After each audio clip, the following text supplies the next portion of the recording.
Explore the harmony of health and holiness through a Catholic lens. Discover how faith rooted in tradition fosters vibrant living. This podcast rebroadcasts the weekly Becoming Gift segment on Morning Offering on Ave Maria Radio. You can check out the Physically Spiritual podcast from Awakened Catholic for my long-form discussions and presentations, or you can find my Substack at becominggift.com. This is your host, Andrew Reinhardt. I wanted to talk today about a lie that people often believe when they're trying to improve themselves. Mm-hmm. And the lie is that I need to make myself feel bad to get better. I need to make myself feel bad to get better. So a guilt-ridden, just imagine in this season, oftentimes, people are, what are they doing? They're getting back out their summer wardrobe. And what do? Is you start putting those clothes on and you don't fit in them anymore, right? That's an experience I had this year. And as I did that, I'm tempted to sit there and be negative judgmental. How did I let this happen? I'm bad. How dare I? We have all these beliefs in this complex of thoughts that sometimes we're conscious of, sometimes we're unconscious of. But the reality is that making ourselves feel worse is very rarely a path to us improving ourselves. So many times in the self-help realm, people will propose the idea of remaining curious, of having curiosity about yourself, about what's happened, about what is the case. And the idea of this is to promote non-judgmental self-awareness, to avoid self-condemnation. And this helps to promote staying open to new possibilities. Right? Judgment, by definition, closes the mind. Right? You've reached a conclusion, and so the jury has, in your own heart and mind, has come to a close. But the issue is, in our faith, classically, curiosity was a vice.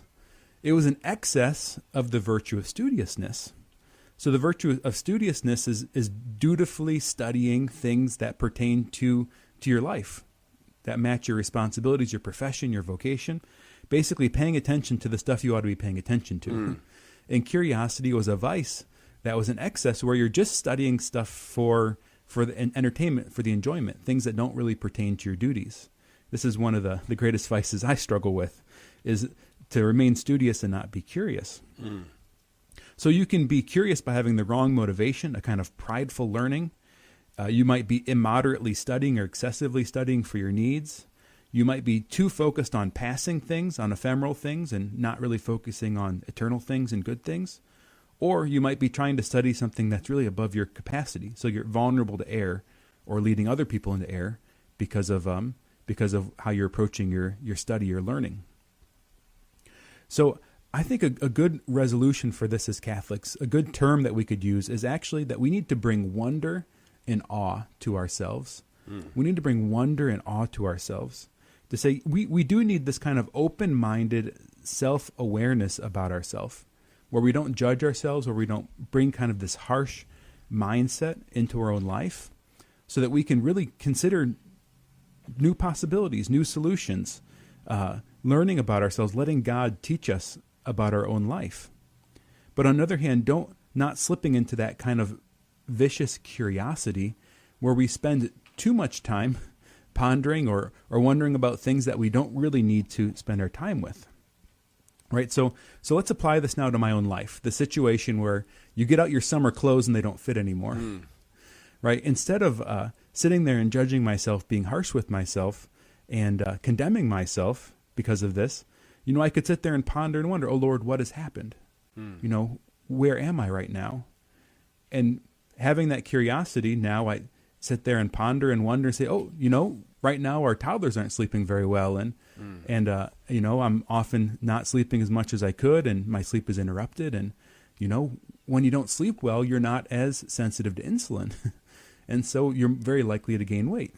And, oh Lord, work is stressful right now. And similarly, there's a close relationship between stress and weight gain and increasing your appetite. Significantly, research shows that even when people lose a significant amount of weight, it doesn't flip all the epigenetic signals in their cells, meaning the cells kind of remember. So oftentimes when you've lost weight, it's going to be a lifelong struggle. Right? And so having this kind of more open-minded wonder and awe about my own life then can help me to chart a course to make that different. Okay, Lord, I don't necessarily need to beat myself up and make myself feel bad to try harder. Well, now what I can do is I can try to sleep better. I'm going to put myself to bed earlier and maybe wake up a little bit later. Maybe I'm going to be more patient and understanding with myself, right? Maybe this season of my life isn't the best time for me to lose weight. Maybe I need to wait till my kids get a little older and I can sleep a little bit better. Right? Do you see how this posture change toward myself changes the whole approach? Where instead of kind of this white-knuckling, judgmental harshness, right, I say open-minded, and by doing that, I discover new paths forward, right, more productive solutions to the problem that I'm facing. You know, and Andrew, it's such a balance, right? Because we need to be self-aware. We need to, in some ways, recognize the difficulties that we have in our lives and overcome them, particularly from a sin point of view. Mm-hmm. But that self-condemnation never is helpful if we're trying to move in a different direction, right? I mean, we have to acknowledge that there is a good motivation in that and grace sufficient to get there. Yeah, and the self-condemnation is especially not helpful because oftentimes whatever we're struggling with is a coping mechanism. Right. So making ourselves feel bad is just going to make us need to cope more. Yeah. I love the humility of the saints, and I come back to this again and again, and I forget what saint said this, but when he would struggle and fall, all he would say was, Lord, see, this is who I am without you. Mm-hmm. Right? Not without self-condemnation, just a humble recognition of his own weakness and poverty without the Lord. And in that is also the calling out for help. Lord, I need you. I can't do this without you. This isn't going to be my willpower that overcomes this vice or sin. It's only going to be your grace and me cooperating with it. So, Andrew, what role does guilt play in making, in addressing changes in our lives? Because we don't want to get into that there's no need, we should never feel guilty. So how do you see the role of guilt in our lives? How do we deal with that in a positive way and know there is a positive piece to it? I think that the concept of contrition can guide this, coming out of our faith and out of especially, the conditions necessary for a good confession. Mm-hmm. Contrition is sorrow for sin, but it's not a sorrow that we self-generate by beating ourselves up, right? It's an honest perception of the reality. And oftentimes I think true contrition arises in the context of relationship, right? We see the way our actions have affected those around us. And I think a true sorrow for the state of our own life comes from a true and honest self-love in a holy sense, in a good sense, and seeing ourselves how God sees us. So I don't think wonder and awe banishes sadness. I think what it does is it allows us to receive what's present, what's true in ourselves, in our own life, and then allows those emotions to rise up spontaneously. Right? So having wonder and awe towards ourselves isn't a repression of feeling sad.